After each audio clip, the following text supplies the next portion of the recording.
29.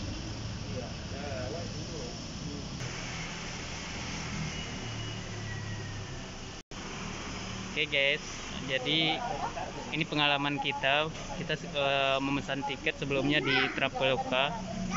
Nah, untuk pesawat Lion Air ya.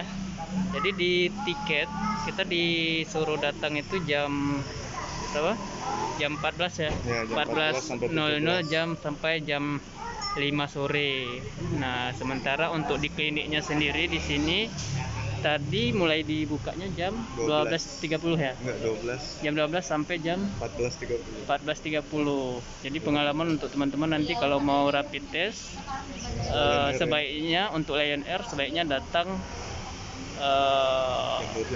jam 12. Sebelum jam 12 sudah datang sini karena di sini kita ngantri lagi. Seperti itu.